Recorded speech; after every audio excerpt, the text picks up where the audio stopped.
todo y nos vemos mañana. Bueno, no me va a dejar mentir, así que me parece bien. Habíamos visto un poco de radiología de tórax normal en la primera clase. Ahora vamos a empezar a hacer un poco de semiología radiológica y ver únicamente. No vamos a entrar en ninguna patología en especial, ni es una clase de patología torácica en general, sino simplemente tratar de mostrar o de demostrar algunos signos radiológicos, algunos patrones radiológicos principales, de los cuales después van a surgir los diagnósticos diferenciales, digamos, en base a esos signos, y de los cuales seguramente después se empleará en la búsqueda en la patología torácica, pero por lo menos tener algunos conceptos básicos importantes de la semiología radiológica.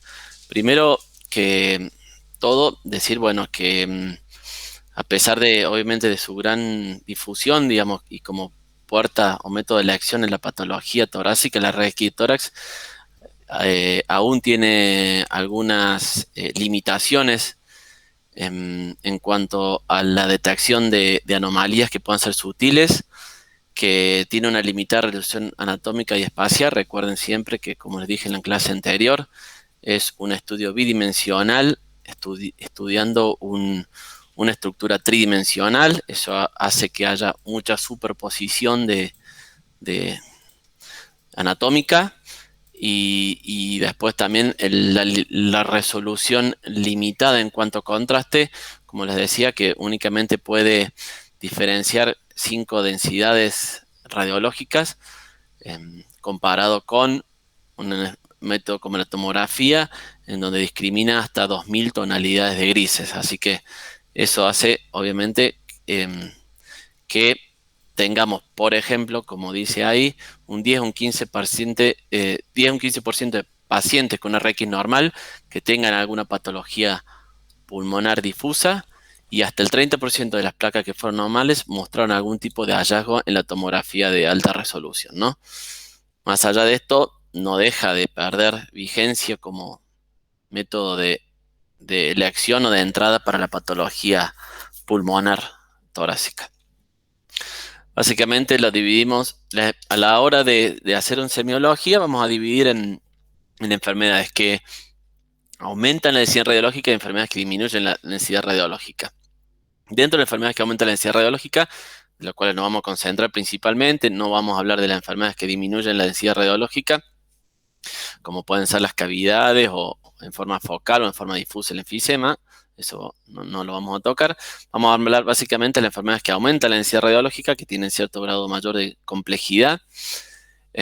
Vamos a subdividirlas en aquellas que tienen un límite anatómico, están confinadas a uno puede relativamente decir una transición, digamos, entre una zona anatómica patológica y una normal. Si están confirmados límites anatómicos, vamos a tener, lo primero que muchas veces se presenta es un hemitórax opaco, o sea, una opacidad prácticamente total de un hemitórax, que nos obliga, ya vamos a ver bien, a pensar en distintos diagnósticos diferenciales. Consolidación, vamos a hablar un poco cuál es el concepto de una consolidación, cómo se ve y cómo se reconoce radiológicamente una consolidación. Y vamos a hablar también del otro tema, que es una telectasia. También un poco, bastante vamos a hablar de todos los enfermedades que aumentan. Perdón, estaba sacando el inbox. Que aumentan la densidad radiológica, en este caso atelectasia. Vamos a hablar de todas las causas de atelectasia y cómo reconocer una atelectasia según el segmento o lóbulo que esté afectado.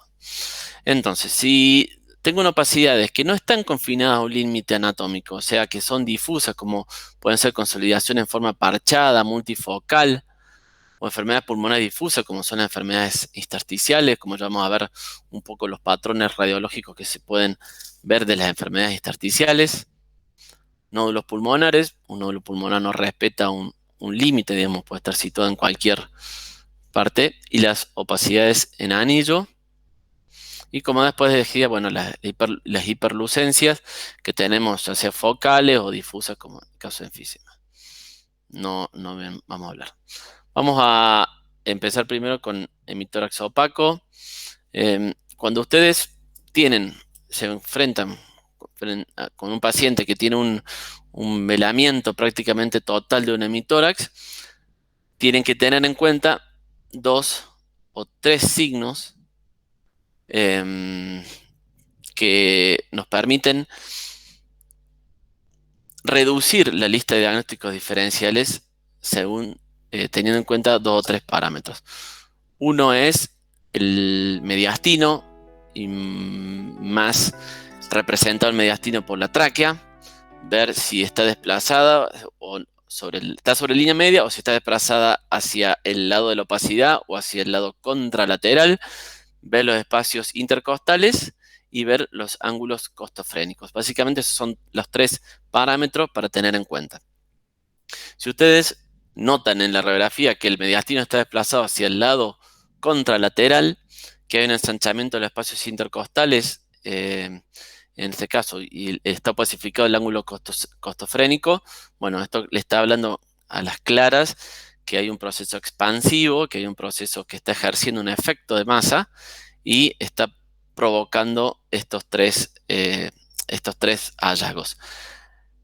La opacificación del ángulo costofrénico, la visualización parcial de los vasos, nos pueden hacer algún tipo de diferenciación, digamos, si estamos frente a las 2 patologías principales que ejercen efecto de masa en un hemitórax, como es el derrame pleural masivo per se, solo, sin un componente atelectásico pasivo importante, o sin un componente neumónico, que ya lo vamos a ver previamente, sin un derrame pleural masivo per se, o una gran masa torácica. Obviamente, el derrame pleural va a opacificar, va a borrarlo, a siluetearlo, como hablamos en la anterior clase del signo de la silueta, al ángulo costofrénico.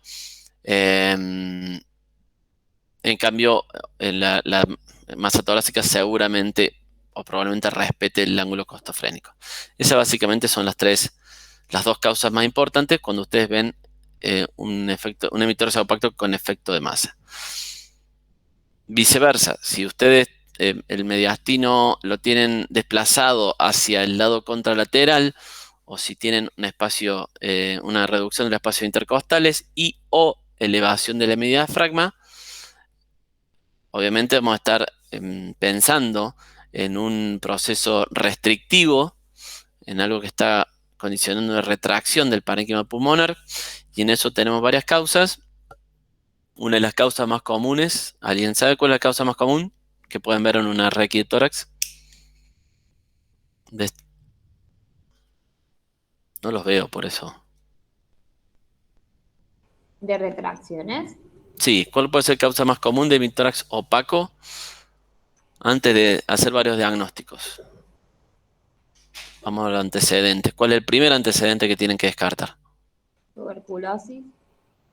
Tuberculosis, ¿por qué? No, porque puede haber algún proceso que genere alguna fibrosis. Bien. Bueno, unilateral. Una hipoplasia pulmonar puede ser. Hipoplasia pulmonar, bien, perfecto. Pero ¿cuál sería la causa más común en el medio? Por eso siempre... ¿Lobectomía? Exactamente, una lobectomía, una neumonectomía. Así como antes de hacer un diagnóstico de una hiperlucencia unilateral, tenemos que descartar que el paciente no esté mastectomizado. Antes de hacer un diagnóstico de hipoplasia pulmonar, que puede ser una causa realmente, aplasia o hipoplasia pulmonar, pero mucho más rara, lo más común es una neumonectomía. Después los procesos pleurales restrictivos, tuberculosis o cualquier otra que dé, es un poco raro que sean unilaterales, generalmente son bilaterales, pero bueno, no vamos a descartar que tenga un proceso pleural restrictivo. Después las atelectasias pulmonares, muchas veces tener en cuenta, no tanto en adultos, pero sí en niños, muchas veces tener en cuenta la aspiración de cuerpo extraño, si se impacta en el bronquio, que nos dé algún tipo de atelectasia unilateral y difusa. o completa. ¿Está bien? ¿Estamos hasta ahí?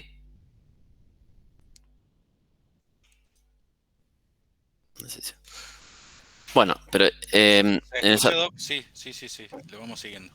bien, perfecto. Si en todo caso, en la radiografía, bueno, no tenemos ninguno de estos patrones, es decir, no tengo desplazamiento mediastínico, los espacios intercostales están conservados, el ángulo costofrénico puede o no estar conservado, tengo que pensar justamente en una patología que no ejerce efecto de masa significativo, como es la neumonía o cualquier consolidación pulmonar, o una patología que sí ejerce efecto de masa como el derrame, pero está asociado con alguien que retrae, que es la telectasia. ¿Estamos? O sea, sería, recuerda que la consolidación pulmonar per se, y ahí vamos a algunos casos, no ejerce un efecto de masa. La ocupación del alveolo no llega a ejercer un efecto de masa. Bueno, la otra posibilidad es que tengan algún componente de efecto de masa con algo restrictivo en combinación. Un ejemplo, como les decía, si tienen este desplazamiento traqueal, ustedes ven mi cursor, ¿verdad? ¿O no? Sí, se ve. Desplazamiento traqueal, mediastínico, no está borrado el seno costofrénico, probablemente no tenga derrame pleural, pero está ejerciendo efecto de masa. Y esto resultó ser realmente un tumor de pulmón masivo. Otro ejemplo, como les decía un poco, y a ver si alguien se anima a describirlo en base a todos estos que hablamos recientemente. ¿Alguien se anima a describirlo?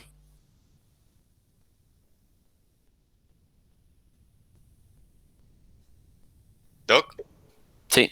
bueno, RX de tórax PA es hemitórax derecho, está completamente opacificado.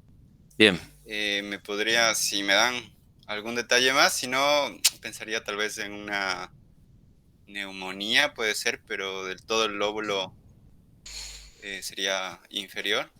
Pero repasando los conceptos que me habíamos recién. Doc, puede ser que esté de vías de la tráquea y borrado también el seno diafragmático de ese lado. El seno está borrado, bien. ¿Y el mediastino? ¿Qué me dijiste? Está ensanchado y desvía la tráquea. ¿Qué ensancha un mediastino? ¿Cómo? Sí, no sé la verdad. ¿Qué parámetro tomas para decir ensanchamiento mediastinal? No tengo idea. A ojo. Perfecto, no lo hay. Es a ojo. Bien, No hay un bueno. parámetro para decir cuánto mide el mediastino en condiciones normales, ¿está bien? A ojo te digo que no me parece que esté ensanchado el mediastino. Bien, bien. ¿Y está centrado o está desplazado? Centrado. Centrado. ¿Por qué decís centrado? Veo la tráquea y todo en línea media. ¿Qué se ve a través de la tráquea? ¿Qué estás viendo ahí? ¿Sería la columna? La columna. Uh-huh. Más precisamente. ¿Las vértebras dorsales?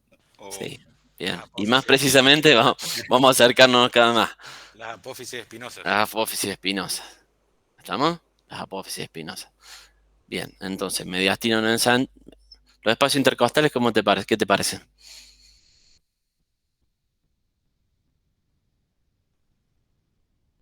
Están bien los espacios. Están bien. Bueno, entonces, podríamos. ¿Qué diagnóstico me diste como probable? Y yo dije neumonía. Bien, seguramente una consolidación pulmonar.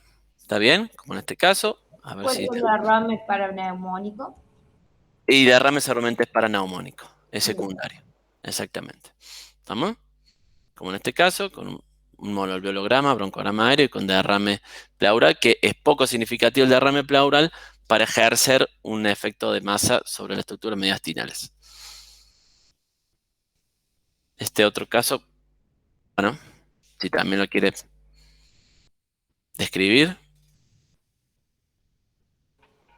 Y este es, o sea, la imagen de opacidad del lado izquierdo es similar al anterior, solamente que no está borrado el seno costodiafragmático, está centrada, digamos, la radiografía. Bien, y no veo otra cosa. perfecto. Los espacios están bien. Bien. Ya vamos a hablar después, pero ya que tenemos este caso como de emisores de Opaco, ¿qué te parece? ¿Intersticial? ¿Alveolar? ¿Qué patrón radiográfico dirías que estarías enfrente? Por lo menos del lado izquierdo, ¿te parece igual que del lado derecho? No, del lado derecho parece más, del lado izquierdo más alveolar y del derecho más intersticial. Bien, Por del lado izquierdo alveolar. ¿Por qué decía alveolar? No sé quién habla, perdón, ¿no? No lo Rocío, veo. Ah, hola. Rocío, ¿cómo no? Ni siquiera soy de diagnóstico, estoy en el año previo, así Ah, que. bueno. Mira vos, y todos los de diagnóstico se quedaron callados y opina ella. Perdón, no hablo. ¿Cómo que no soy No, diagnóstico, pero bien por Rochea? vos, pero lo estoy retando a los ¿Cómo que no soy diagnóstico, Rochea? chicos. Bueno, pero estoy retando a los otros chicos, no te estoy diciendo nada. Dale, Ro. Porque se ve un patrón como más de consolidación, en cambio en el otro es Perfecto. más reticular. Bien, bien. Perfecto. ¿Y por qué decís consolidación? ¿Qué signo ves que te orienta a consolidación? Que hay un bloque. Broncolama. Eso, broncograma aéreo, bien. Broncograma aéreo. Entonces eso le pone el signo a consolidación. Consolidación. Bien, eso pone el signo que está ocupado el alveolo. Perfecto. Y del otro lado, podemos discutirlo, podemos sentarnos y no sé si está Bruno y tiene el diagnóstico, porque dos posibilidades que ya lo vamos a ver bien, o es un patrón nodulillar de tipo intersticial o me parece más bien algunas opacidades acinares.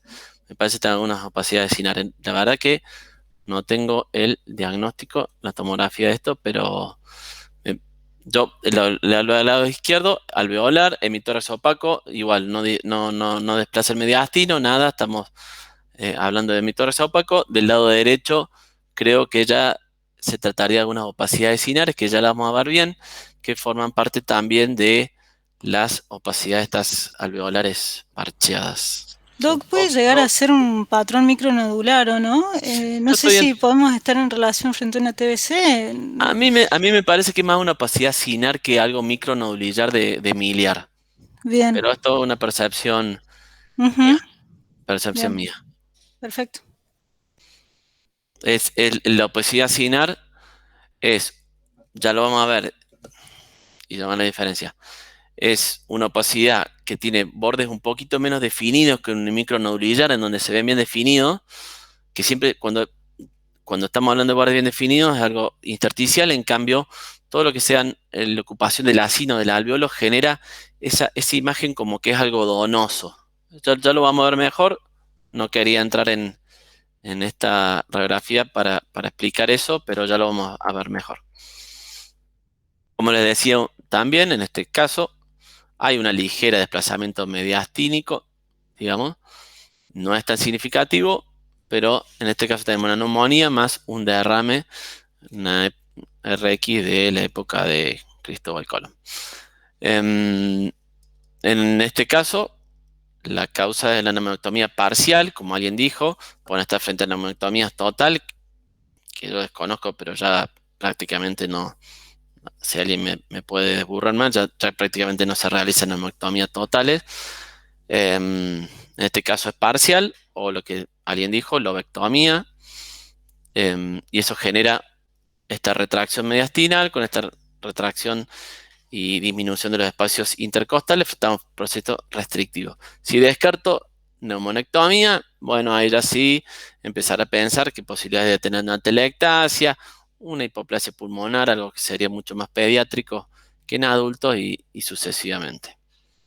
Bueno, vamos a entrar a consolidación, a pesar de que ya hemos hablado mucho o bastante de esto anteriormente.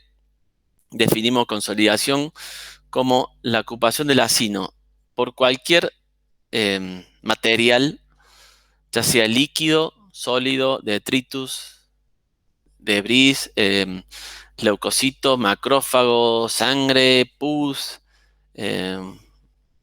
aceite de avión, no sé, lo que sea, vaselina, en los casos de neumonía lipoidea que ya vamos a ver bien, cualquier material que reemplace el aire del alveolo, del alveolo, nos va a dar una consolidación.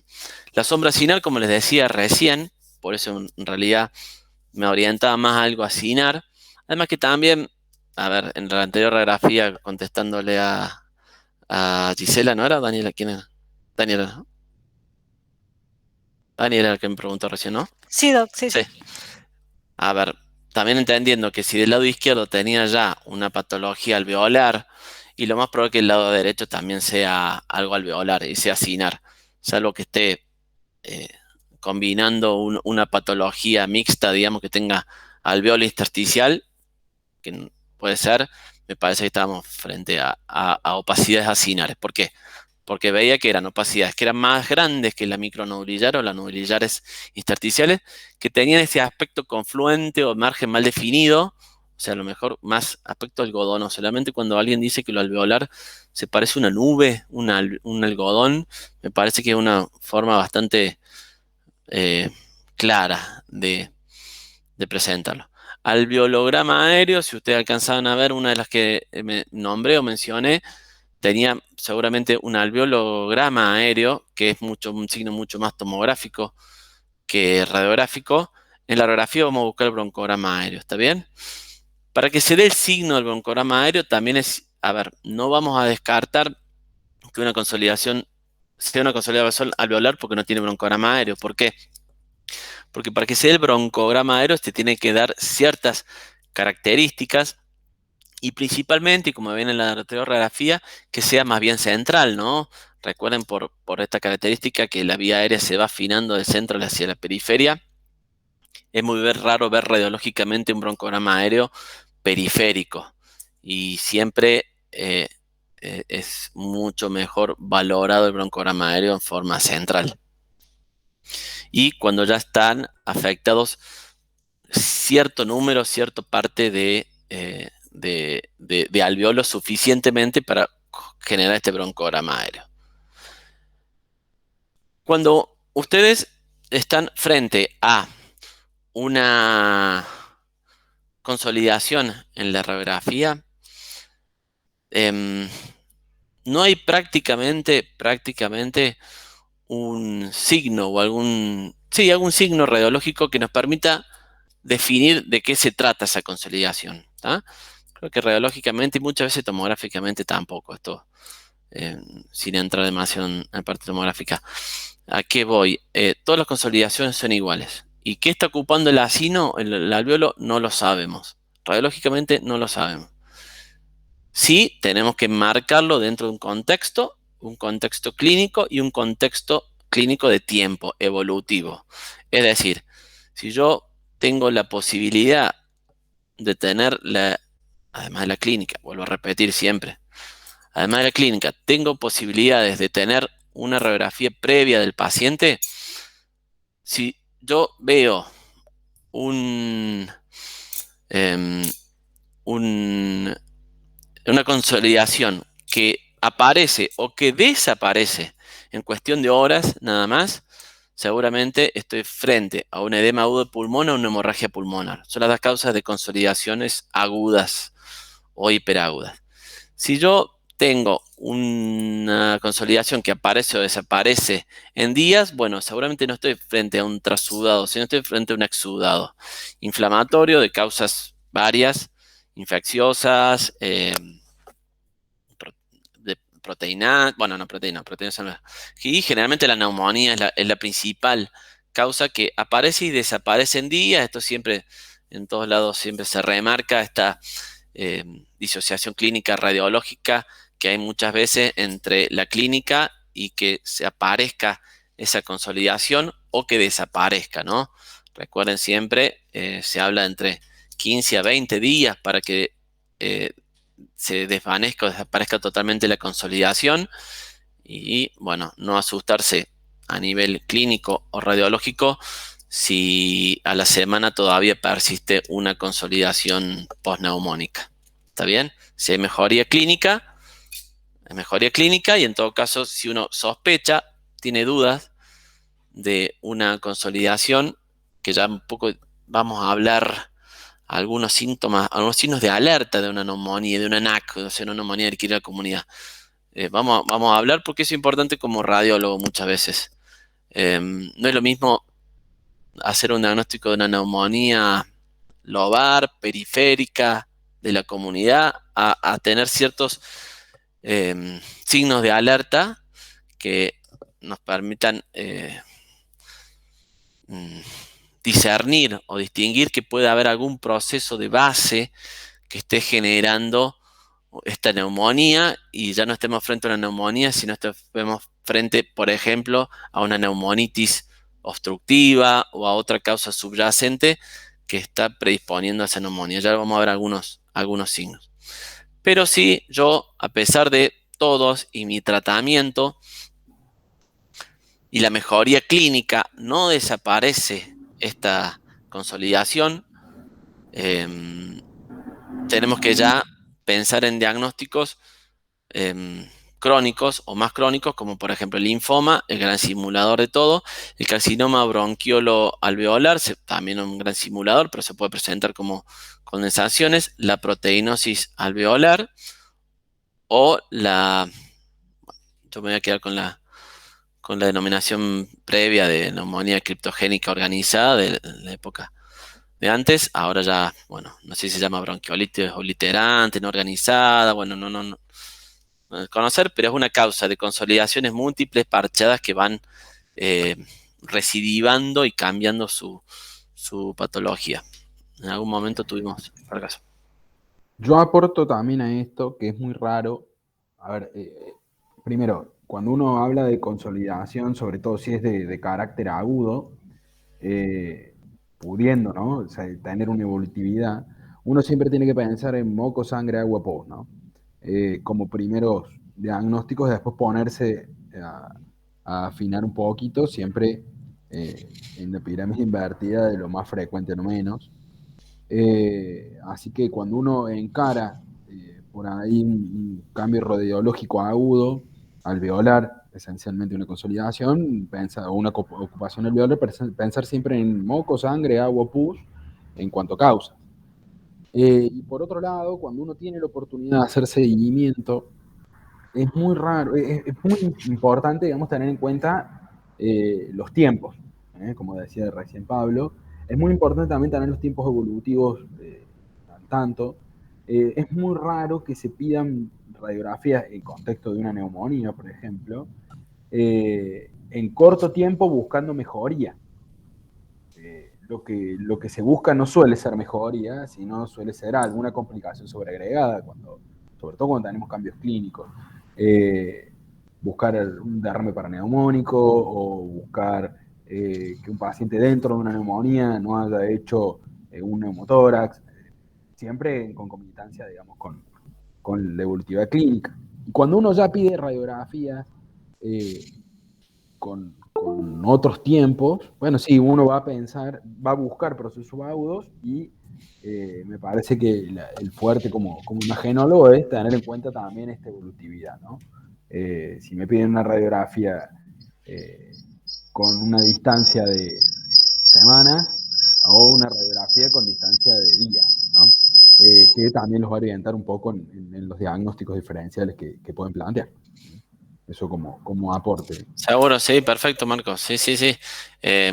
No tengo acá, pero en otra clase, en otra slide, tenía un poco eso que dijiste tal cual. A ver, entendiendo que un paciente puede llegar a entrar a la internación y salir de internación con una sola radiografía, con neumonía, digamos. No sé si a eso apuntabas, digamos. Claro, siempre y cuando uno desde lo clínico no haya ninguna cuestión clínica. Sí, cambio se que le lo evoluciona. Justifique, y eventualmente a los 14 días en un control post-neumonía le pedirás una radiografía nueva. Sí, eso es una realidad. Te decía que tenía la posibilidad, tenía los red flag o las banderas rojas de cuando pedir una tomografía en un paciente con neumonía. Ya por ahí si la tengo rápido, y me acuerdo antes, después de la clase la busco por esto, porque como tal cual dice Marcos, no es necesario el control o el seguimiento radiológico de una neumonía siempre y cuando la clínicamente evolucione bien. Eso también entenderlo. Bueno, esto no hace más que representar en un gráfico estas características radiológicas que tiene la consolidación. Esta es la razón por la cual tiene tendencia a la confluencia por estos famosos poros de Kohn que comunican los alveolos. Entonces, esta posibilidad de tener una ocupación parcial de un alveolo y otro no va haciendo que esos bordes sean como algodonosos, confluentes o mal definidos y vayan dándole este aspecto a la consolidación alveolar. Las 4 causas que nombró Marcos como las más comunes de lo que puede ocupar el alveolo. Nódulos, las opacidades acinares, sin entrar en un bloque típico, como les decía anteriormente, se pueden ver como estas opacidades periféricas, algodonosas, confluentes, de bordes mal definidos.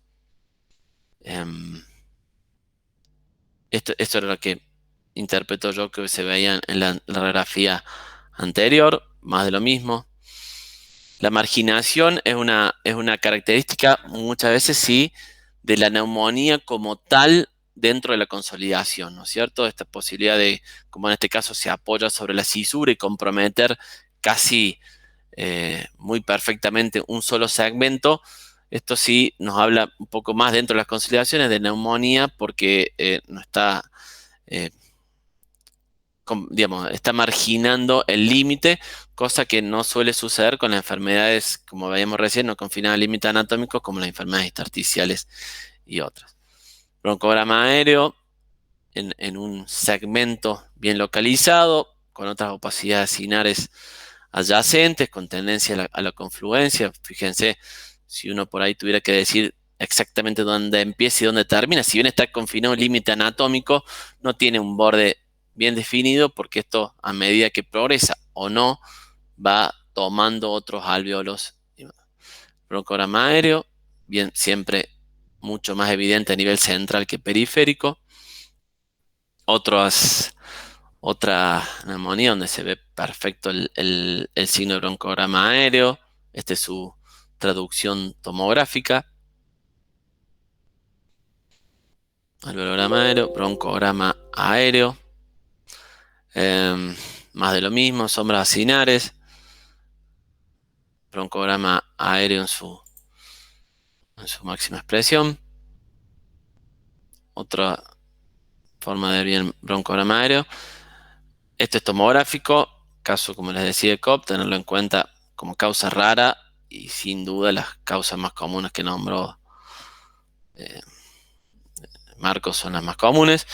Esto de permitir, esto de afectar bien un lóbulo en este caso, como el lóbulo medio en este caso, sin una retracción de las cisuras, demasiado retraídas las cisuras. Siempre obviamente en toda neumonía hay algún componente atelectásico porque la misma secreción que está tapando los alveolos empieza a tapar los bronquios y eso empieza a generar una telectasia concomitante, pero mientras haya más ocupación y menos atelectasia, la retracción de la cisura en su morfología se va a mantener y no va a haber demasiada retracción de las cisuras, ¿no? Esto es una curiosidad nada más. El agente etiológico en sí, muy pocas veces podemos diferenciarlo y esto es mucho más epidemiológico y clínico.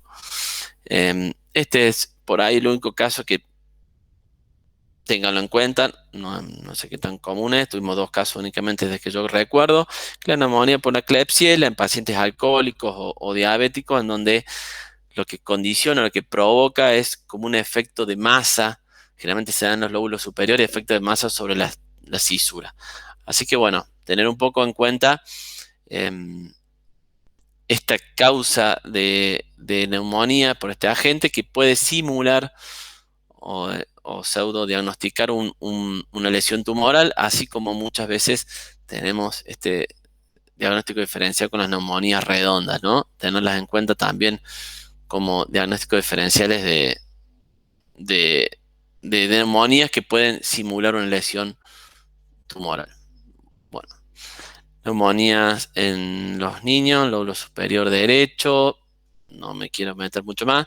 Una causa que creo que ha habido 2 o 3 casos para tener en cuenta que no todas las ocupaciones del acino son por causa infecciosa, y una causa rara es la neumonía lipoidea en pacientes. Bueno, este paciente consumía un medio oleoso como era vaselina. Este caso lo van a ver en todas las clases de Conci Carpinella, porque creo que, bueno, fue un caso muy, muy raro.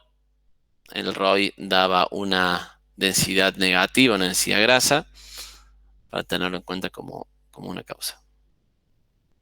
Bueno, ¿queda alguna duda de lo que hablamos, digamos, en cuanto a consolidación? ¿O la pasamos o dejamos el último las preguntas, Marcos, como quieras? Yo diría, chicos, que anoten las dudas, las preguntas que tengan. Y se la hacen a Bruno. Al último, claro, después un Después se le hace la marca. No, y después hacemos un sorteo con las preguntas. Y al último las vamos compartiendo, así avanzamos con la presentation. Bueno, dale. Y si no, me interrumpe, yo vuelvo a repetir, no los veo, así que es un poco fea la situación porque no sé quién, no te quién está preocupes que levantando la mano, hablando o lo que sea. No te preocupes, vos dale para adelante que vos te ves perfecto. Bueno, perfecto. Atelectasia. ¿Qué es una atelectasia? ¿Cómo se define una atelectasia?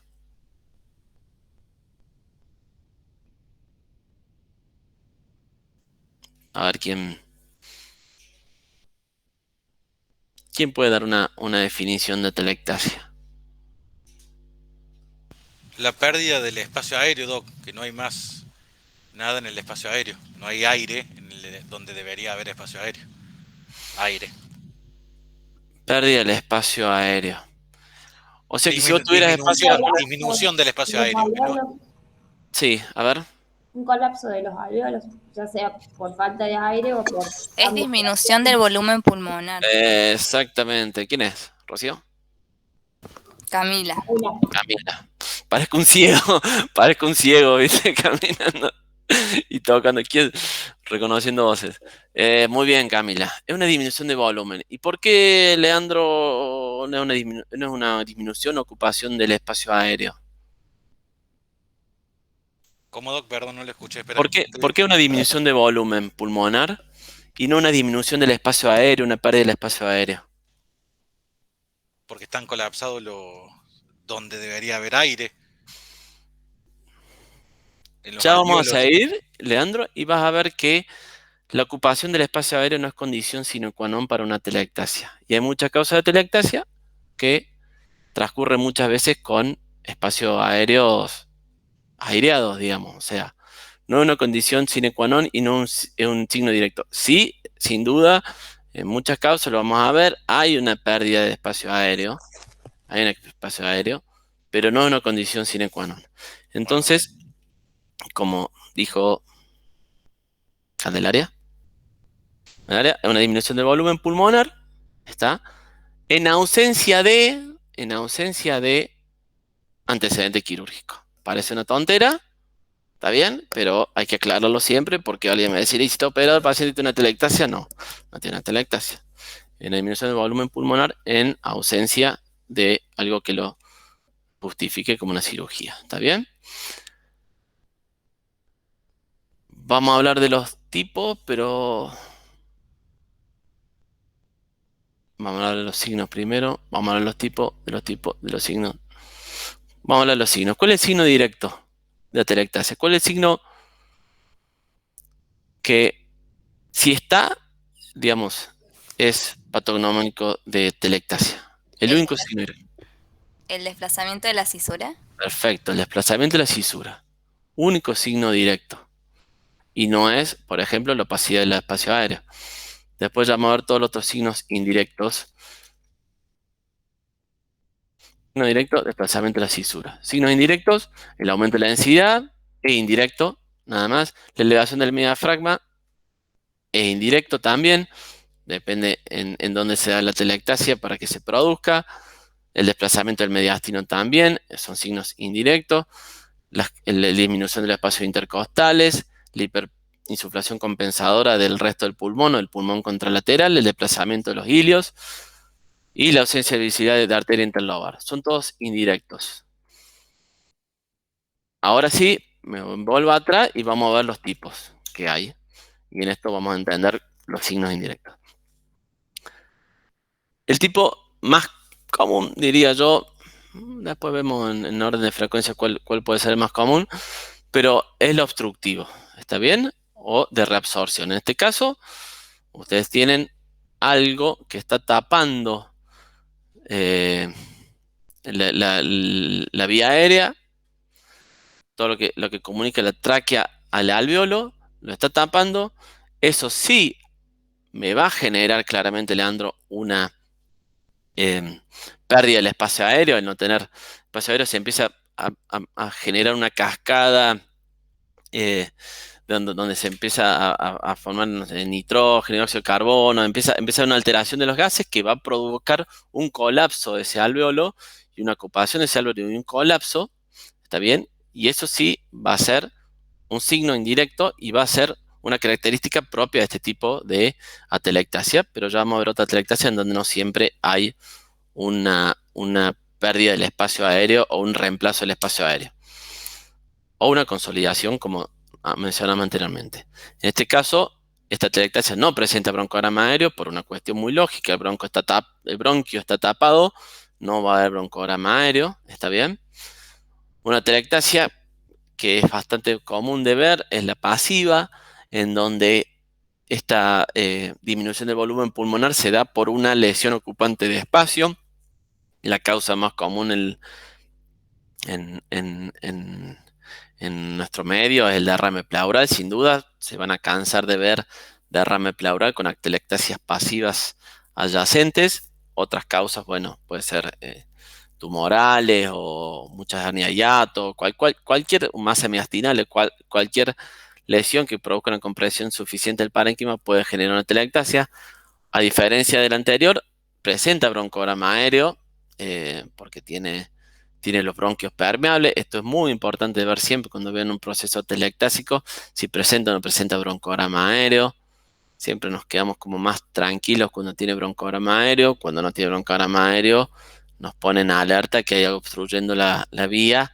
Y bueno, y salvo que sea algo, cuerpo extraño o algo, la causa más común seguramente son las neoplasias, que recuerden que la mayoría se origina en la vía aérea de las neoplasias pulmonares, así que puede ser una de las primeras causas de manifestación de una neoplasia pulmonar, es una atelectasia del pulmón.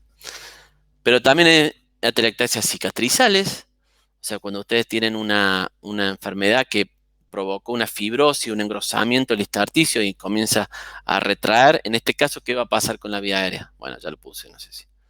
¿Qué va a pasar con la vía aérea? ¿Qué se produce en los casos de atelectasias cicatrizales?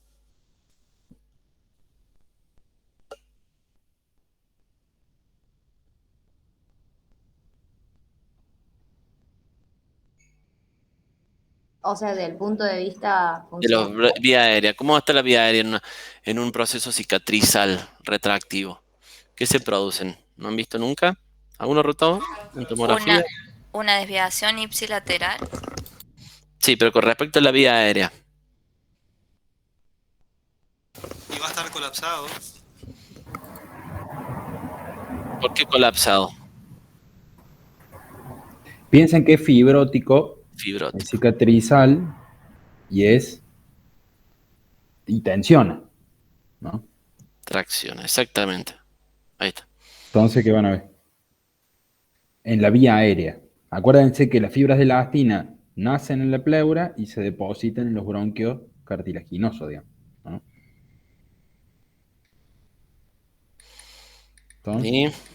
Entonces, piense que es una soga o un resorte que va desde la pleura hasta el bronquio y es un resorte que se retrae. La pleura se mueve y no. ¿Es retracción? ¿Retracción? Retracción. ¿Y la retracción qué va a condicionar? Condiciona bronquiectasias. Bronquiectasia, bronquiolactasia por Sí. tracción. ¿Y qué vamos a estar hasta las...? ¿Cómo? No, nada, disculpe. Me había parecido escuchar un comentario raro. Cicatrizar, bueno. Bronquiectasia o bronquiolactasia por tracción. Y la adhesiva que se da básicamente en una causa neonatal, como la enfermedad de la membrana hialina o los chicos que pierden el surfactante. Recuerden, el surfactante es el que mantiene la tensión. Los chicos que por prematurez la pierden, se da esta enfermedad que se llama membrana hialina. O en los adultos, ¿en qué caso? A ver, ¿conocen algún caso de atelectasia adhesiva en los adultos? No sé si alguna vez habrán escuchado. No muy común, pero puede pasar. En los TEPA. En los TEPA muchas veces esta falta de oxigenación hace que no se produzca este surfactante y condiciona algún tipo de atelectasia adhesiva. Puede ser la razón o la causa de las atelectasias adhesivas. La radiación, amonitis por radiación, los vemos mucho en los pacientes irradiados de mama. Bueno, antes se veía mucho más. Hoy los campos de irradiación siempre son mucho más estrechos, digamos, pero antes veíamos las dos vértices pulmonares del paciente con SIDA de mama, veíamos siempre atelectasias cicatrizales, que ya lo vamos a ver, o adhesivas, por una causa también cicatrizal y otra causa adhesiva, las dos. Los signos ya los vimos. Bien. Patrones de colapso. En este caso, digamos, como veíamos que el signo directo es el desplazamiento de las cisuras, lo que tenemos que buscar siempre son las cisuras. Vimos en la clase recién dónde viven las cisuras, cuál es su espacio normal. Hagan ese ojo para ver la morfología de la cisura y van a lograr ver cuando estén desplazados o cambien su morfología. Entonces, si yo tengo una atelectasia del lóbulo superior derecho, tengo una retracción. Esto está en todos los libros, lo vamos a pasar muy rápido porque es un poco también hasta cansador, pero lo vamos a repasar rápido. Si usted tiene una atelectasia del lóbulo superior derecho, en el frente van a tener un desplazamiento de la cisura menor hacia arriba, digamos, y seguramente esta morfología plana o apenas convexa superior que tiene la cisura se va a perder y va a aumentar su convexidad superior y su concavidad inferior. Y en el perfil vamos a ver que hay tanto una retracción de la cisura menor similar a la de frente, más una retracción de la cisura mayor hacia adelante y hacia arriba. ¿Está bien?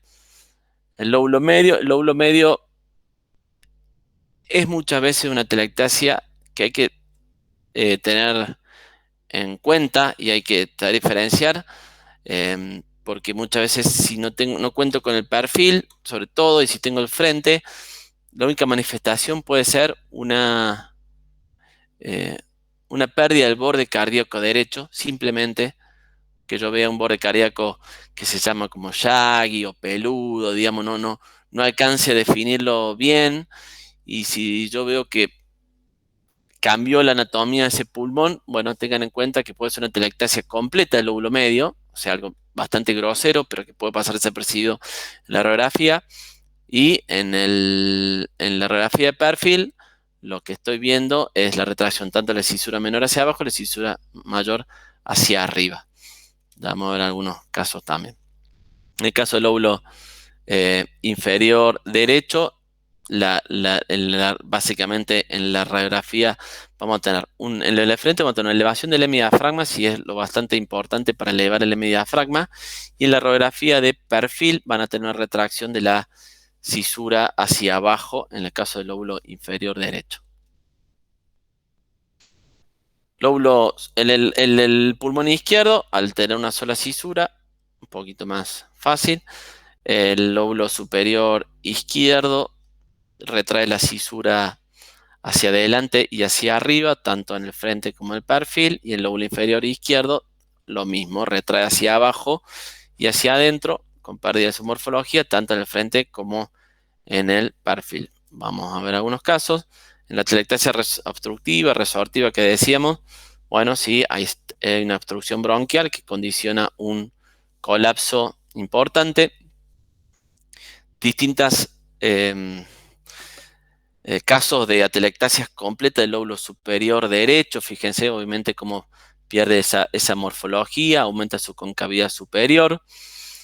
Tenemos que tratar de observar. No siempre, en esto sí, hay una cierta grado de sensibilidad en ver el broncograma aéreo, pero siempre traten de verlo o de tratar de ver. En este caso, un poco dudoso, pero me parece que hay una amputación del lóbulo superior derecho.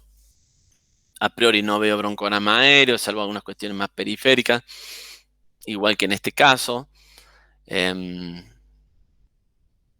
Pero bueno, yo creo que describir una atelectasia del lóbulo superior derecho ya es un paso importante y seguramente ese paciente se tiene que estudiar con mayor complejidad para ver cómo está su vía aérea y si no hay algo que la está obstruyendo, ¿no? La retracción de la cisura, tanto menor como mayor, en forma de tienda de campaña, que le llaman. No muy amigo de los signos, pero en forma de tienda de campaña.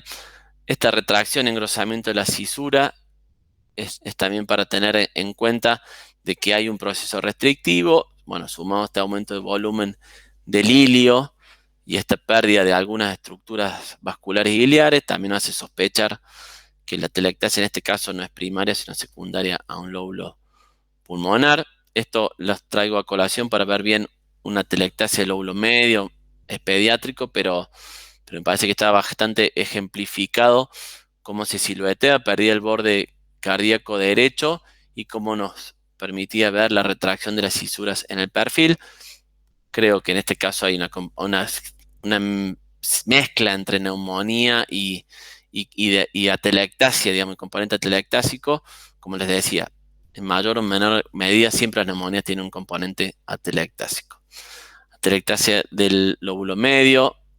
En el perfil a veces también está silueteada, en realidad no es silueteado, sino que se superpone con el borde cardíaco, así que tenerlo por ahí bien en cuenta el ojo, si vemos que hay una mayor opacidad en relación al borde cardíaco, que no sea eso realmente una atelectasia completa del lóbulo medio. En el frente, como les dije, pierde ese borde cardíaco derecho, típico.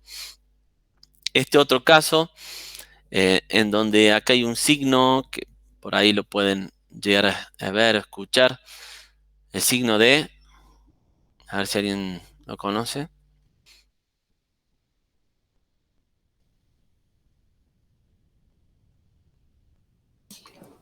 Lou Fisher. Luftischel, muy bien.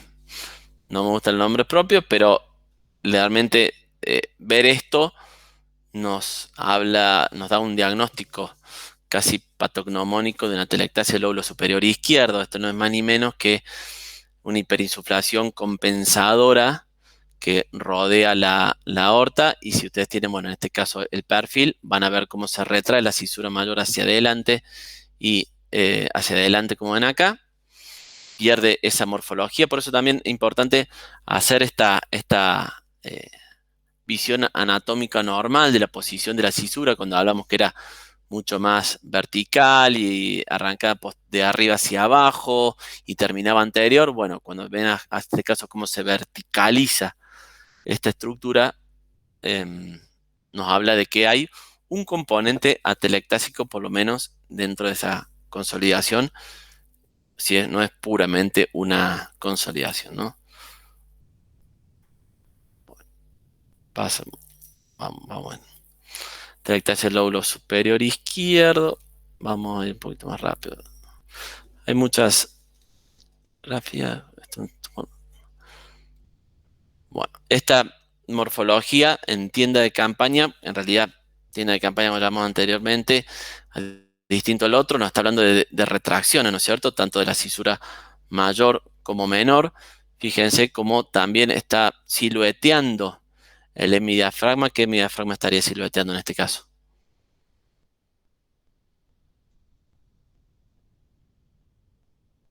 ¿Cuál es este diafragma?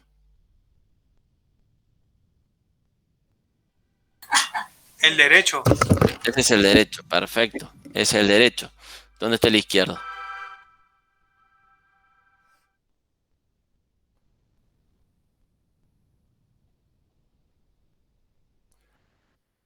Se produjo. Si no veo un borde, no veo una mediafragma, es porque tengo signo de De la la silueta. silueta. Lo silueteó. Entonces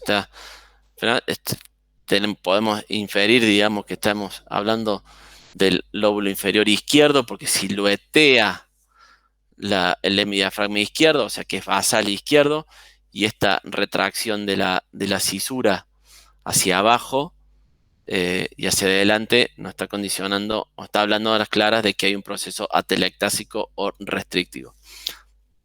La atelectasia cicatrizal es la que hablábamos anteriormente, está dado por un engrosamiento, una fibrosis que me retrae, que me disminuye el volumen pulmonar. Esto va a condicionar todos los efectos propios de una enfermedad restrictiva, ¿está bien? Como es el desplazamiento mediastínico, como es la disminución de los espacios intercostales, estas bronquiectasias o bronquiolectasias que muchas veces se ven tomográficamente mejor, pero radiológicamente también se pueden ver, además de los otros signos directos, digamos, de atelectasia, como la elevación de la cisura. Esto es común de ver, o mucho más común, en pacientes con secuelas de TBC. ¿Tá? Esto, recuerden, antes la TBC era mucho más epidémica, endémica que ahora, y bueno, muchas veces cuando tenemos pacientes de edad y tenían compromiso apical, se ve esta atelectasia cicatrizales que dejaba la TBC a nivel pulmonar. Sí, e incluso de lobectomías terapéuticas que se hacían, o bullectomías terapéuticas, en pacientes con grandes bullas para evitar que se sobreinfectaran, sobre todo con Aspergillus, hicieran viejas bolas fúngicas. Lo que se hacía eran bullectomías localizadas. Así que, nada, a veces se ve también mucho de esto. Sí, está bueno. En pacientes años. A mí me tocó hacer una tráqueo en un paciente de estos y la pasamos muy mal porque por la desviación que tenía. Un Claro. caos. Mira, este paciente, por ejemplo, si te hace una tráqueo, mira la desviación que tiene de la tráquea, sí, sí. En este caso, bueno, también tenemos la desviación mediastínica, todos los signos típicos, que le llama un poco la atención también a nivel del ilio. Si tuvieran que describir un poco cuál puede ser la causa de esa atelectasia. ¿Qué le llama la atención del ilio? ¿Quién vive ahí? ¿O quién debería vivir ahí?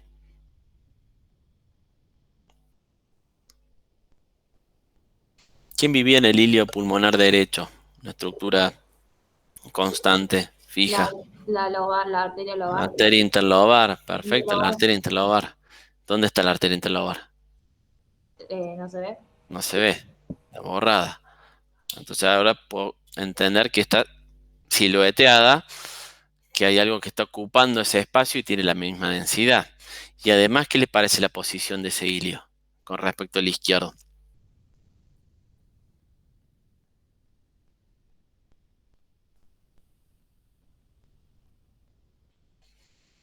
¿Cómo es la posición en condiciones normales de ambos ilios? ¿Cuál es más alto? El derecho. ¿El derecho es más alto? El El izquierdo. El izquierdo. El izquierdo es más alto. ¿Por qué el izquierdo es más alto? Porque está, ¿cómo era? Por la pulmonar o no. La arteria pulmonar, exactamente. La arteria pulmonar derecha es suprabronquial. La tira hacia abajo porque es suprabronquial y es izquierdo. Esa es la gran mayoría de los casos. Como dijeron, izquierdo es más alto que el derecho. Puede haber un cierto número de casos dentro de la normalidad con menor frecuencia que ambos ilios estén a la misma altura. No sería anormal. Pero como en este caso, que el ilio pulmonar derecho sea más alto que el izquierdo, nunca es normal. ¿Estamos? Siempre es patológico y nos tiene que estar indicando que hay alguna situación que está retrayendo el ilio pulmonar derecho o que está empujando el ilio pulmonar izquierdo. ¿Estamos hasta ahí? De vuelta, atelectasias cicatrizales. retraen el mediastino, ensanchan las costillas, bronquiolectasias por tracción, hiperinsuflación del pulmón contralateral en forma compensadora. Bueno, atelectasias compresivas, como les dije, y se van a hartar de ver, bueno, en este caso por neumotórax. El neumotórax es una causa de atelectasia compresiva, más allá de que haya una cuestión física de presiones, pero sigue siendo una atelectasia compresiva. Y la que van a ver más comúnmente, bueno, en este caso por bulla también, otra causa poco común, la más común de ver, que se ve más tomográficamente, es por derrame pleural, ¿no es cierto? Bueno, en realidad volvemos a la atelectasia fibrocicatrizal, no sé por qué esto está acá, pero en este caso siempre ven estas bullas. Esto aumento bronquiograma aéreo. Son las causas, como decía Marcos, causa muy común las bullas. Fíjense los hilios, fíjense lo que les decía de los hilios, ¿qué les parece ahí? Hilo derecho, más alto que el izquierdo, ¿no es cierto? Eso no es normal y eso nos tiene que estar hablando de que el proceso que tenemos apical es restrictivo y no tiene efecto de masa. ¿Está bien? Además tiene una variante anatómica, ahora que lo veo, pero a ver si alguien me puede decir. ¿Qué variante anatómica tiene el paciente?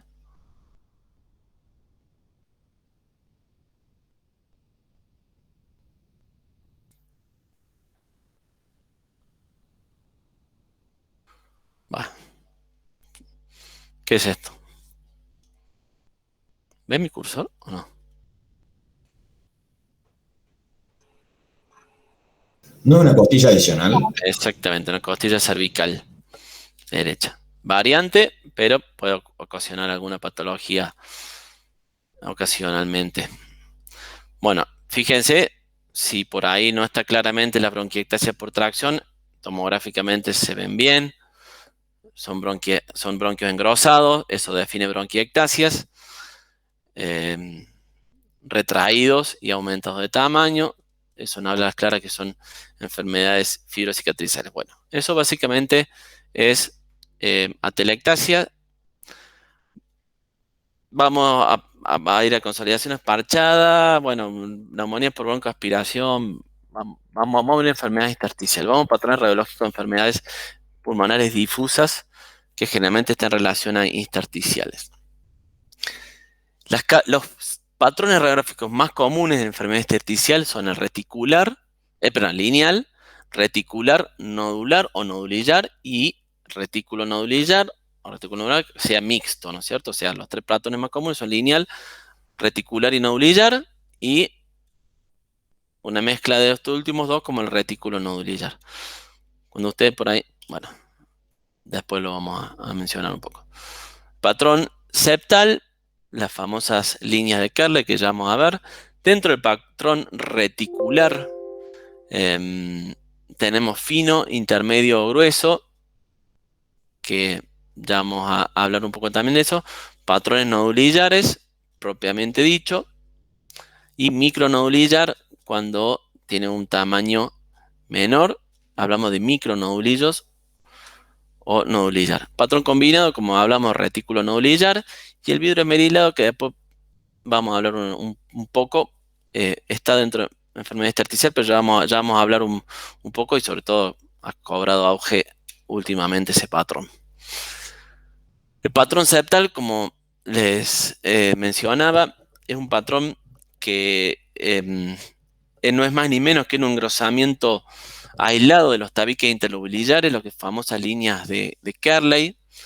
Estas líneas A, líneas B, lo van a ver en todos los libros, línea A, línea K, tampoco no hay que volverse locos, simplemente por ahí entender que estas líneas tienen una traducción y están hablando seguramente de un paciente con insuficiencia cardíaca crónica, eso también es importante, en donde ya está en la fase intersticial, en donde el líquido aún todavía está en el intersticio y por su presión aún osmótica todavía no ha pasado al alveolo.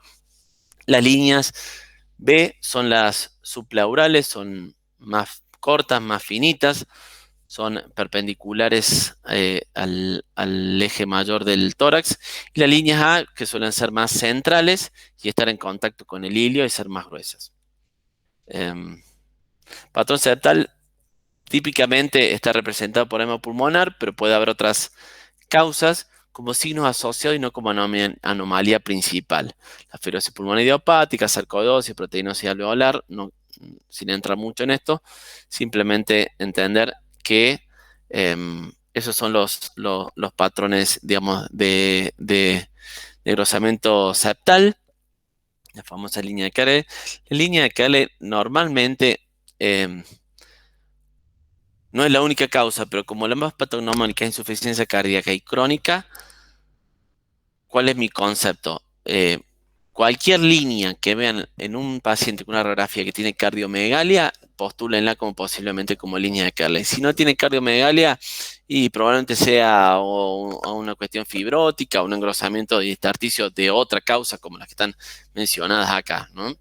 No sé si por ahí me entienden. Y de hecho, poner el nombre que sea en línea de Kearley no es muy claro, pero como les vuelvo a repetir, como en este caso, un paciente con una gran cardiomegalia que tiene 2 imágenes lineales subpleurales, bueno, están en derecho de decir que son líneas de Kearley.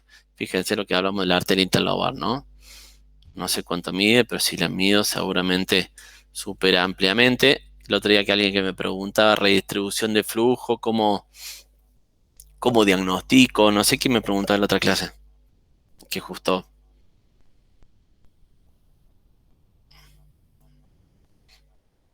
Bueno, alguien me preguntaba si había alguna medida o algo para hablar de redistribución de flujo, y no, la verdad que no hay, pero uno sí lo que tiene que hacer, como les digo yo siempre, con la palma de la mano, tratar de tapar el mediastino y evaluar los dos vasculaturas pulmonares, tanto basal como apical, y como en este caso, si tengo vasos que son más gruesos, apicales más gruesos que los basales, claramente estamos frente a una redistribución de flujo o aumento de los vasos pulmonares superiores.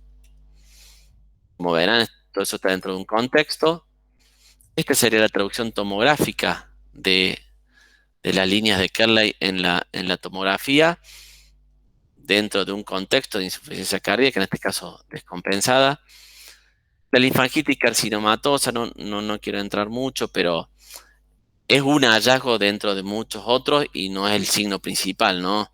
El signo principal es de las cuentas de Rosario y este sí es un patrón retículo nodulilla de la linfangitis en donde puede dar un patrón mixto, no es a modo nomás de evaluar, de mostrar cómo puede ser un signo asociado a la linfangitis carcinomatosa. El patrón reticular, como la palabra lo dice, una reticular de una red, es como si fuera una malla o una red, que puede ser fino o intermedio grueso. Ya cuando empiece a ser intermedio o grueso, ya empieza a formar los espacios quísticos, que después vamos a ver que es un patrón bastante particular, como el patrón panal de abejas. Pero en la primera instancia de la evolución de algunas enfermedades intersticiales, o bueno, enfermedades de neumoconiosis o neumonías atípicas, tenemos un patrón reticular fino.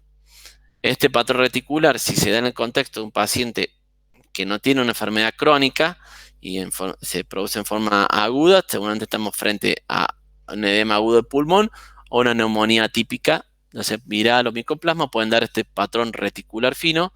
Y si el paciente estamos frente a una condición crónica, ya los diagnósticos diferenciales seguramente estarán mucho más abocados a algún tipo de enfermedad intersticial crónica, ¿no? El patrón reticular, esto es un poco el ojo, digamos, que hay que hacerse en cuanto a que tiene bordes bien definidos, a diferencia de la enfermedad pulmonar, y que forman una especie de red. A ver, si yo alcanzo a tratar de hacerme una imagen, una visión, podría decir que están formando una pequeña red. que me está indicando la patrón reticular, que hay un engrosamiento de intersticio, tanto o sea, que está entre los lobulillos, como intralobular, que está dentro del lobulillo. Las causas, las que nombran acá con la geopatía, normalmente se podrían mencionar varias y englobar dentro de muchas enfermedades intersticiales. Simplemente lo que intento es lograr que hagan el ojo a un patrón radiológico tipo reticular. ¿Está? Patrón reticular en la neumonía intersticial aguda o Hammer-Rich que le llaman. Esto está mostrado como un caso confirmado y raro. Las artritis reumatoideas, este caso está como un patrón reticular, probablemente, y esto hay mucho menor sensibilidad de la radiografía en cuanto a la tomografía, ya acá un patrón reticular un poco más grueso y estamos empezando en un patrón en panal de abeja. Como bueno, no se ve específicamente en este caso, todavía se ve más bien reticular, pero probablemente con la sensibilidad de tomografía ya empiece a ver ese patrón más reticular grueso y empieza a formar estas cavidades quísticas que son en panal de abejas. Este es el escano de la tomografía. Esto por ahí también se los traigo porque puede ser un ejercicio lindo, importante, si están rotando en tomografía. Primero ver el escano. Primero ver el escano y tratar de hacer una semiología de esos hallazgos en el escano. Obviamente entendiendo que el escano no es lo mismo que una radiología, porque bueno, se utiliza menos radiación, el paciente no está en bipedestación y otras cuestiones, pero muchas veces puede ser un interesante ejercicio de tratar de hacer una interpretación de los hallazgos radiológicos comparados con los hallazgos que después ven en la tomografía. Patrones reticulares. Esto es mucho más tomográfico y después se lo voy a ver si consigo algunos ejemplos más de este patrón reticular radiográficamente.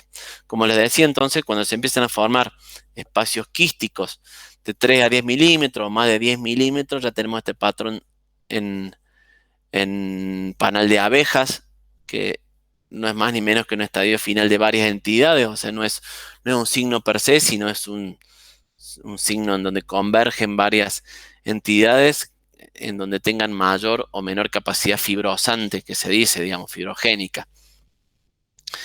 Un patrón probablemente tomográfico, fíjense que tiene una sensibilidad casi del 90% en tomografía y solo del 30% en forma radiográfica, así que por ahí no hay que siempre apurarse a hacer diagnóstico de patrón en panal de abejas, sobre todo teniendo en cuenta que eso influye bastante en la evolución, el tratamiento y pronóstico de un paciente con intersticiopatía. La diferencia del patrón de panal de abejas son varios. A ver si tengo alguna radiografía. Bueno, en tomografía es, como les digo, bastante más claro y les debo un patrón radiológico típico en panal de abeja. Hablamos de un patrón nodulillar cuando tiene menos de 1 centímetro y ya con la introducción de la tomografía ya empezamos a hablar de micronódulo, micronodulillar cuando tiene menos de 7, algunos hablan de 5, algunos de 3 según la bibliografía, pero en líneas generales menos de 5 milímetros ya hablamos de patrón micronodulillar, por eso para radiografía todavía seguimos hablando de nodulillo. Esta clasificación de los nodulillos, si son broncovasculares, interlobulares, centrolobulares, supraorales, todo eso también está mucho más reservado a la tomografía, obviamente, que a la radiografía. Simplemente que nosotros podamos describir un patrón nodulillar radiográficamente ya está bien. Sí, podemos diferenciar un poquitito más las causas que son broncógenas y que van a ser prominentemente en qué lóbulo. Predominantemente van a ser, si son broncógenas, se van a dar más bien en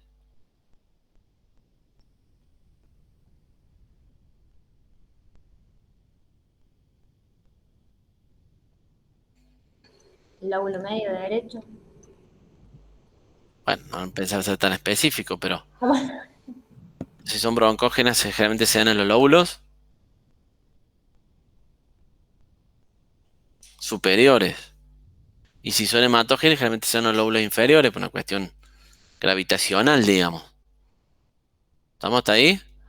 Entonces, eso sí, hay que diferenciar en causas hematógenas como la TBC miliar, la metástasis de algunas enfermedades como tiroides, renal, mama, algunas metástasis son micronodulillares, osteosarcoma muchas veces también. Algunas micosis pulmonares, al ser hematógenas, van a predominar en lóbulos inferiores. Y las broncógenas, como son la silicosis, en una parte de la neumoconiosis, trabajador de carbón, o la sarcoidosis, otro también simulador bastante, van a ser más bien de los lóbulos superiores. ¿Está bien? En este caso, bueno, no cumple con la regla porque es una TBC miliar, que es más bien apical. Eso no cumple, pero fíjense bien cómo se ve este patrón nodulillar, micronodulillar. A diferencia de la opacidad cinares, siempre vamos a tener como un borde un poquito más confluente. Este sí, otra TBC miliar. Yo no he visto muchos casos, no sé si. Una TBC miliar ya se está mezclando con alguna consolidación basal izquierda, pero tenemos también un patrón micronodulillar.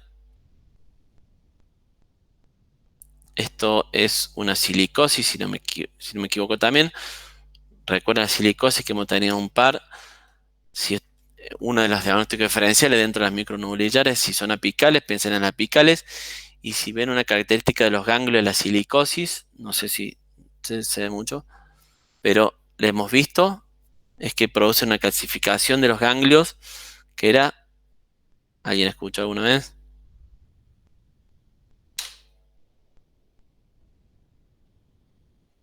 ¿Alguien rotó? Calcificación. Bah, léanlo. Calcificación. Vean bien silicosis periférica o en cáscara de huevo y tiene la tendencia a la confluencia, ¿no? Los nódulos silicóticos puede también sobregarse una enfermedad tuberculosa, la silicotuberculosis. Bueno, no quiero entrar un poco en las causas, pero en la silicosis en sí, pero téngalo como una causa de patrón micronodulillar, metástasis pulmonar en tiroideo, este otro caso que es de acá, es de Conci. Metástasis, como ven ahí, algunas micronodulillares, otras un poco más nodulillares. No sé si no era un osteosarcoma este chico. Micoplasma puede ser una causa de este patrón micronodulillar en pacientes pediátricos. Estenocinicosis, si no me equivoco. Ya voy a buscar mejor algunos casos. No, perdón, esto es una metástasis de un osteosarcoma, si no me equivoco. Porque está clasificada las opacidades. Es una metástasis de osteosarcoma que puede dar este patrón micronodulillar. Neumonitis por hipersensibilidad, alveolitis alérgica extrínseca que le llaman. El carcinoma bronquiolo-alveolar también puede dar un patrón nodulillar o micronodulillar, que muchas veces ya se asemeja mucho más a una sombra cinar que a un patrón micronodulillar.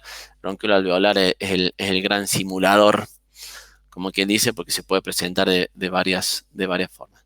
Y retículo nodulillar, generalmente cuando no está muy claro si es un patrón reticular o nodulillar, bueno, le ponemos retículo nodulillar y ya, ya con eso nos solucionamos el tema, porque bueno, muchas veces hay un patrón mixto y bueno, muchas veces realmente es una imposibilidad de realmente de hacer una semografía completa, así que muchas veces ponemos este patrón micronodulillar. Cómo se da en los casos de sarcoidosis, linfagitis carcinomatosa, muchas otras tienen esa mezcla entre un patrón reticular y nodulillar. Linfagitis carcinomatosa puede dar los dos patrones, como en estos casos, el reticular de estas cuentas de Rosario y algunos nodulillos que van a ser centrocinares. La silicosis generalmente es micronodulillar, pero cuando ya hay una tendencia a fibrosis, ya empieza a producir un engrosamiento del intersticio, empieza también a generar algún tipo de reticular. Generalmente es raro una enfermedad aislada que te dé únicamente nodulillar o te dé únicamente reticular y generalmente hay una mezcla de ambos casos. Normal, reticular, nodullar, retículo nodullar. Bueno, ¿cómo estamos, Marco? Estamos ahí. ¿Estamos? Estamos ahí. Dale. No sé cuánto más te queda. Mira, después viene patrón en vidrio esmerilado. Si quieres 5 minutos más, abro algo de vidrio esmerilado y después sí. Sí, me parece bien, sobre todo este patrón, porque viene muy al de los de hoy en día. Viene muy bien. Sí, y en realidad lo voy a mencionar nada más y después te voy a Perfecto. hacer un ofrecimiento. Entonces, patrón en vidrio esmerilado. Nosotros vimos que había características de enfermedades alveolares, este tema de tendencia a la confluencia, bordes mal definidos, patrón algodonoso, y las enfermedades intersticiales que generalmente daban un borde bien definido y era no confinada a límites anatómicos. Este patrón en vidrio esmerilado es un patrón que se empezó a ver, que es el patrón típico, que ya lo han escuchado muchas veces, este tórax sucio en cierta forma, o sea, es un aumento de la densidad del pulmón sin llegar a borrar los vasos o las estructuras vasculares. ¿Y por qué se da esto? Se da porque hay un engrosamiento de los septos, pero que no alcanza a ser lo suficientemente, en cuanto a su densidad radiológica, no alcanza a ser lo suficientemente denso para borrar los vasos, o porque hay una ocupación de los alvéolos que es parcial y justamente no alcanza a borrar los vasos ni dar este broncograma aéreo típico. Con esto, lo que les quiero decir que es un patrón mixto, o sea, es un patrón que per se se puede dar en una enfermedad que sea intersticial o una enfermedad que sea alveolar. En casos intersticiales van a ver que es el patrón inicial.